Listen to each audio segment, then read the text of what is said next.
So why holding on to old clothes keep you stuck? If I don't say this, some women will stay emotionally trapped into yesterday's wardrobe. If I stay quiet about this, some women will spend the next 10 years wearing clothes that belongs to a version of themselves that no longer exists. And the sadness that follows, it won't just live in the closet. It will live in your confidence. It will live in how you show up. It will live in how small you make yourself in rooms that were meant to fill. And the worst part, you think it's normal. You think it's normal. But it isn't normal. It's attachment. Before we go deeper, save this video because you will want to revisit it when you finally open that closet.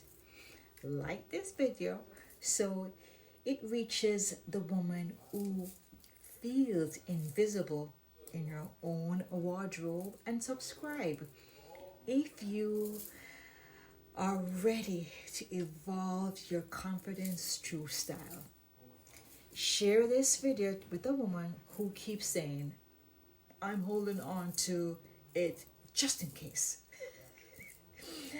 And if you're ready to rebuild your style with intention, come join my style lab.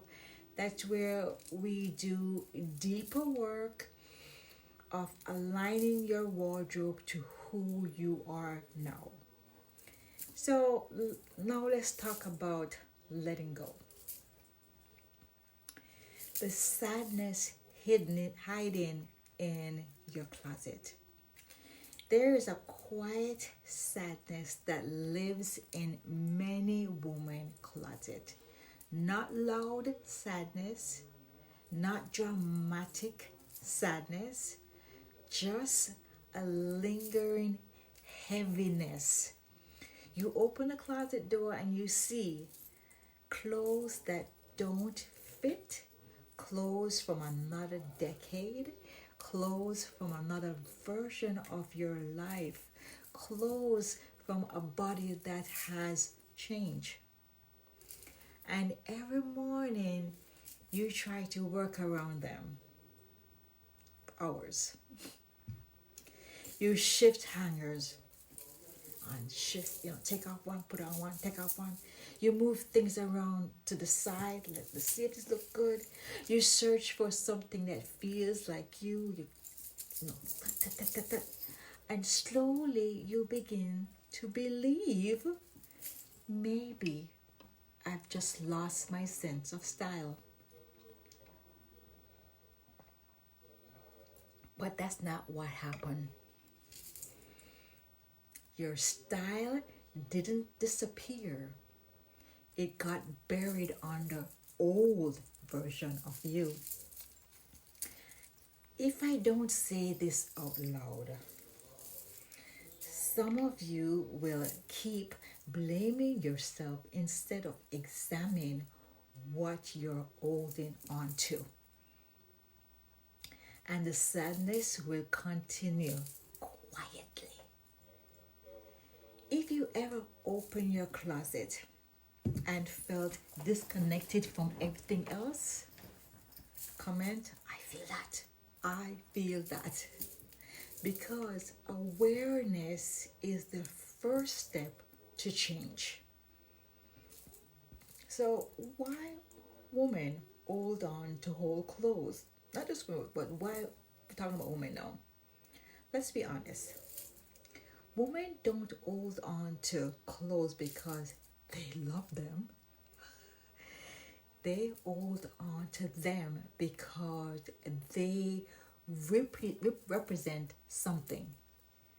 The body you used to have, the life you used to live, the season when you felt beautiful, the career chapter that ended, the relationship that changed.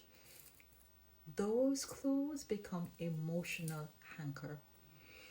And you think keeping them will preserve something.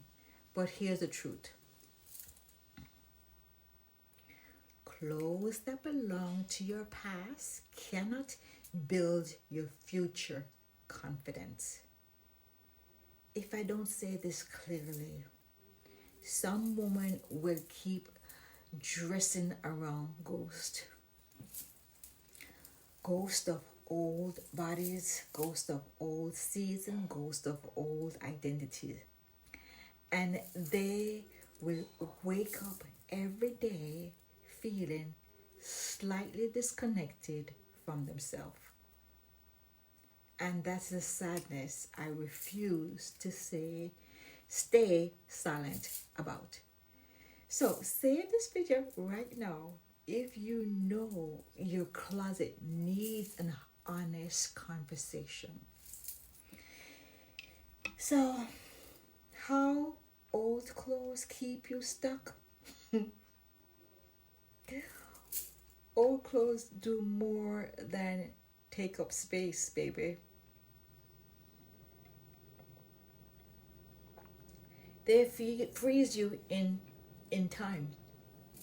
When your closet is full of outdated pieces, you unconsciously start dressing smaller. You choose the safest option. You avoid experimenting. You stop evolving, and eventually your style becomes stagnant. When your closet stay in the past, your confidence struggles to move forward. Style is not just fabric, it's communication. Your clothes speaks before you do. And if they whisper, I am stuck, your energy feels it. If this resonates with you, like this video so more women understand the emotional side of wardrobe clutter.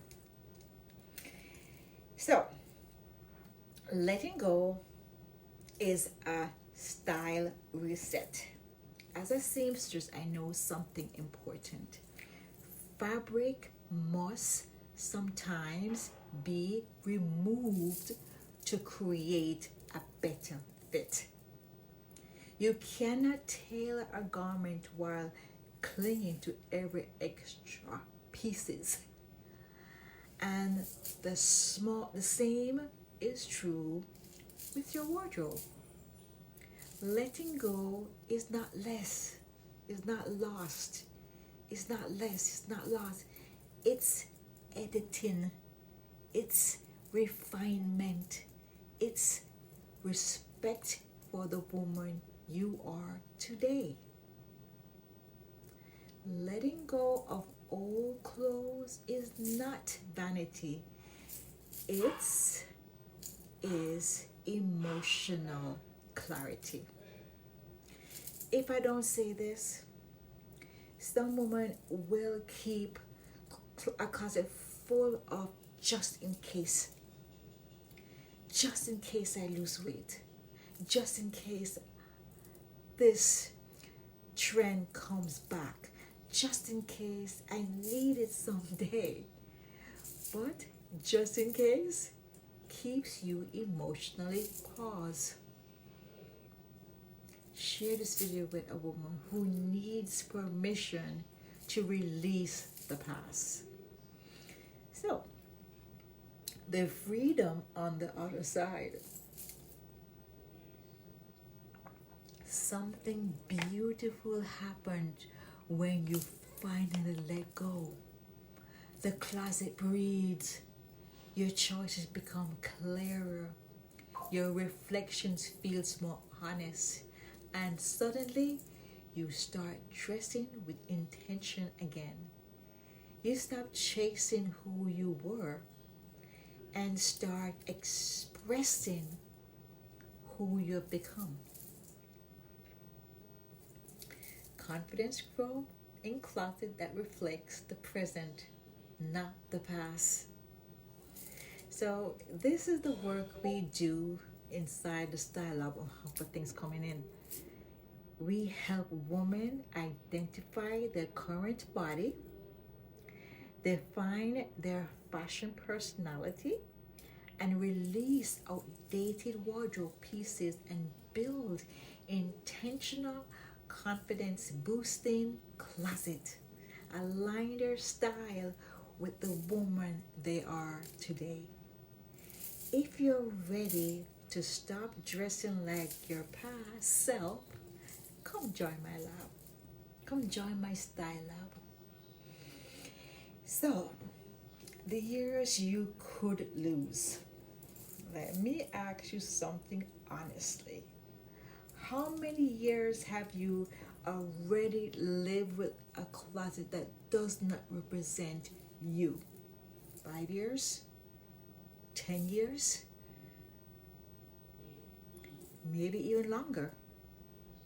Imagine continuing like that for another decade, still hesitating, still unsure, still dressing around old memories. The longer you hold onto old clothes, the longer you postpone your evolution. And that is the sadness I refuse to ignore, because every woman deserves to feel aligned when she walks out the door. If this message is opening your eyes, save this video again so you remember this moment when you finally start editing your closet. Letting go is not weakness. It's not. It's wisdom. It is recognizing that who you were was beautiful, but who you are becoming deserves space too. Release the clothes that no longer represent you. Release the identity that has already evolved. Release the hesitation that keeps you dressing small. Your next chapter deserves room in your closet. So let us sink in, darlings. And I see you in the next video. Much love. But before you go, you know me. I wrote a book. This is Not a Practice Life by Jacqueline Young Landy. It became a bestseller on Amazon. It comes in hardcover, paperback, and Kindle. Go get it. Read it. This hit home so much this week for me because I went to work on Monday. Today's Wednesday. Went to work on Monday. And a friend of mine passed away on Saturday. Found him in his bed and didn't come to work. And I just spoke to him Friday. His birthday was on the 23rd of February, and I wished him happy birthday. And I spoke to him on Friday and asked him what he did for his birthday. He said, "Yeah, I didn't do nothing. You know, not a day." But what I'm trying to say is, this is not a practice life. This is a life you're dwells with right now, and the future is not promised, and the past is already gone. So why are we? What are we waiting for? What are we waiting for? This is it. Do it the best. Show the most. The fun part of my book, so let me read it. It says, "Show up every day to the best version of you authentically." We're not practicing until someday when we get retired, we start, when we children out of the house. We're not doing that. It's now. Don't wait. So my book, I don't know, I went off of there. My book, it comes in hardcover, paperback, and Kindle. So get it, read it, and then go back to Amazon and leave me a review, please. I would greatly, really appreciate that. And give it to someone else. Pay it forward, share everything. We are here to help each other. Share everything you can with someone else. So that's it for now. And if you're new, welcome. Remember to hit the bell button, subscribe, and share. And if you're returning, welcome back. And if you haven't done that, do that right now. And I see you in the next video. Much love. Take care.